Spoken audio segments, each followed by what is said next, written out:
Nicolás Maduro se ha declarado ganador de las elecciones presidenciales de 2024 en Venezuela. Los comicios se presentaban como una oportunidad muy real de que el régimen bolivariano por fin pudiese caer en las urnas. Esto ocurría después de que en estas elecciones la oposición se presentase unida en torno al candidato opositor Edmundo González. La expectación por las elecciones era máxima y el apoyo a Edmundo González parecía ser mucho más numeroso que el apoyo al actual presidente Nicolás Maduro. Suscríbete para apoyar al país y quédate para no perderte nada. Por ello, incluso en las semanas previas a las elecciones, se había especulado con que Maduro podría haber pactado con la oposición y con Estados Unidos una salida negociada, ya que recordemos que sobre Maduro pesan órdenes de detención por parte de Estados Unidos e incluso una recompensa de $15 millones por cargos relacionados con el narcotráfico y el lavado de dinero. Sin embargo, todas estas teorías han caído en saco roto, y finalmente Maduro se ha agarrado al poder con todas sus fuerzas. No obstante, el vídeo de hoy va a ir sobre una pregunta muy concreta. ¿Han sido las elecciones limpias? O, mejor dicho, ¿ha habido fraude electoral? Para responder a esta pregunta, nos tenemos que ir algo más atrás del propio día de la votación, y es que las irregularidades, los incidentes y las prácticas antidemocráticas han sido una constante incluso antes de las elecciones. ¿No me creéis? Pues repasemos. Lo primero que tenemos que comentar es que Edmundo González no era el principal candidato de la oposición, sino más bien un reemplazo, o mejor dicho, un reemplazo del reemplazo. La verdadera líder es María Corina Machado, y es quien realmente lidera la oposición en Venezuela. María Corina Machado es quien tiene más galones dentro de los opositores, y su gran carisma le ha permitido permear en las distintas clases sociales del país. Además, María Corina Machado es quien genera más consenso entre las fuerzas de oposición, que no están integradas por un único partido político, sino por varios de distintas ideologías.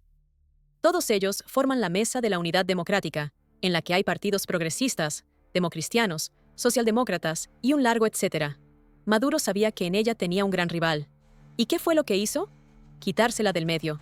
María Corina Machado ya había sido objeto de una cacería en el pasado, y de hecho, en el año 2014, ya había sido inhabilitada durante un año. Esta vez no iba a ser diferente.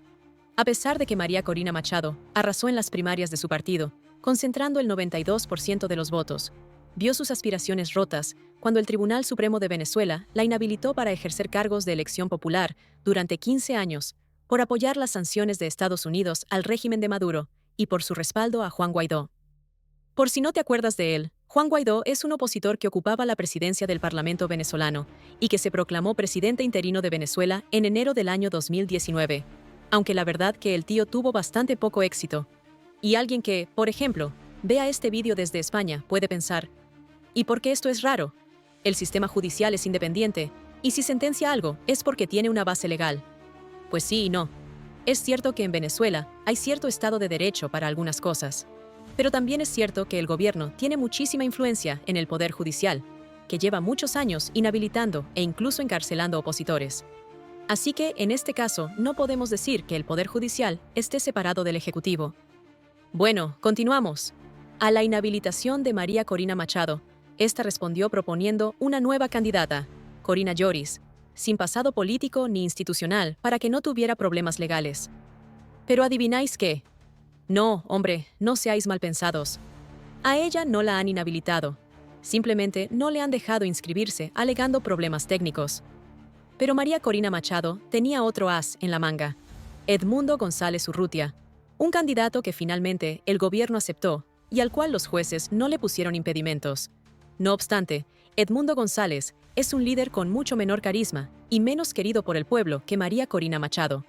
Así que apuntamos el no dejar a la oposición presentar a su candidata como primer motivo por el cual las elecciones en Venezuela no han sido limpias.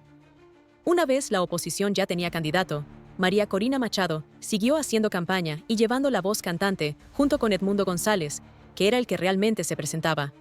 Pero aquí también se iban a encontrar con un montón de problemas. Las irregularidades en la campaña electoral. María Corina Machado tenía prohibido viajar en avión, incluso dentro del país. Así que toda la campaña se tenía que hacer por carretera, en un país en el que las distancias son muy grandes. De hecho, como podéis ver en el mapa, de punta a punta, cruzar Venezuela implica recorrer la misma distancia que el ancho de Alemania y Polonia juntas, pero con infraestructuras mucho peores. Y aquí viene lo más loco de la historia. Las comitivas que transportaban a los líderes opositores a menudo se encontraban obras improvisadas, bloqueos de carreteras y controles de policía interminables, además de todo tipo de problemas a la hora de desplazarse. De hecho, la propia María Corina Machado tuvo que cruzar ríos en cayuco, recorrer autopistas en moto o incluso tomar caminos agrestes. Pero eso no es todo. El gobierno también se ha dedicado a multar a los hoteles, restaurantes, ventas callejeras e incluso a los técnicos que han servido a María Corina Machado o a otros líderes opositores en actos políticos o en cualquier servicio que os podáis imaginar. La consigna era clara: boicotear la campaña electoral para empeorar los resultados electorales de la oposición. Otra anomalía democrática en estas elecciones han sido las amenazas de Maduro. Y es que, al ver que la cosa se estaba poniendo muy en contra, en las últimas semanas de campaña, el presidente venezolano comenzó a elevar el tono de sus discursos para meter miedo a la población. Concretamente, Maduro ha amenazado literalmente con un baño de sangre e incluso una guerra civil si perdía las elecciones. Maduro dijo lo siguiente a 10 días de los comicios: si la derecha engañara a la población, podría haber un baño de sangre y una guerra civil, porque este pueblo no se dejará quitar la patria ni los derechos sociales. Y vamos con otro gran problema que ha hecho que estas elecciones no sean justas. De los 5 millones de venezolanos que viven fuera de Venezuela, solo el 1%, es decir, unos 69.000, han podido votar. Y esto es relevante. Pues sí, ya que apenas 21.3 millones de venezolanos estaban llamados a las urnas. Vamos, que un 25% del electorado se ha tenido que quedar en casa. ¿Y por qué el gobierno no quiere que los emigrantes venezolanos voten? Pues porque la mayoría lo harían por la oposición, ya que gran parte de ellos se han ido del país por motivos políticos, y otra buena parte lo ha hecho por la pobreza y miseria que el propio Maduro ha provocado. Así que no creo que estén muy contentos. Todo esto que os acabo de contar son cosas que ya sabíamos antes de las elecciones. Sin embargo, la cosa ha empeorado bastante, ya que durante el día de las elecciones han ocurrido bastantes cosas que hay que contar sí o sí. La primera cosa rara que vimos fue una publicación que los ciberactivistas chavistas primero y mucha gente de fuera de Venezuela después compartió. Hablamos de varias encuestas a pie de urnas llevadas a cabo por consultoras que han corrido como la espuma en redes sociales, pero que al final se ha demostrado que eran falsas. La más compartida fue esta de la reputada consultora Louis Thompson. Espera, ¿he dicho reputada? Perdón, quería decir inventada, porque realmente esta consultora ni existe. Pero bueno, esto no es más que una anécdota. Vamos al día de las elecciones. ¿Se pudo votar en Venezuela con normalidad? Pues en un principio, la jornada fue relativamente tranquila, aunque en algunos colegios electorales la cosa se puso tensa. Y es que en algunas zonas en las que tradicionalmente ha habido mayorías opositoras, algunos colegios se mantuvieron cerrados o acordonados por la policía durante horas, desafiando la paciencia de los votantes y haciendo desistir a algunos de ellos, que bien por problemas físicos, por falta de voluntad o por cualquier otro problema, no pudieron o no quisieron hacer cola durante horas. De hecho, en algún colegio electoral, se han registrado incidentes aislados con la policía por estos motivos. No obstante, quienes añadieron un extra de tensión a la jornada electoral fueron los colectivos chavistas. Los colectivos son grupos paramilitares armados que actuaron en la jornada electoral amedrentando a la población que iba libremente a votar, en muchos casos custodiados por la propia policía. Estos grupos, que generalmente son los encargados de hacerle el trabajo sucio a Maduro, se desplazan en ciclomotores y tienen fama de ser especialmente violentos. Su misión: conseguir que los opositores no se organicen y, sobre todo, que estos se vayan a sus casas sin ejercer su derecho al voto. De hecho, en estos ataques intimidatorios se produjo la muerte de al menos un opositor.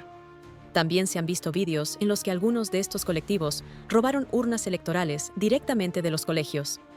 Una vez se cerraron estos colegios electorales, ya solo quedaba esperar los resultados. La oposición se las prometía muy felices después de que un funcionario del gobierno, a cargo del conteo de votos, publicase una imagen en la que se veían distintos gráficos que daban una victoria muy holgada a la oposición. Sin embargo, toda esa ilusión cambió de bando cuando el presidente del Poder Electoral,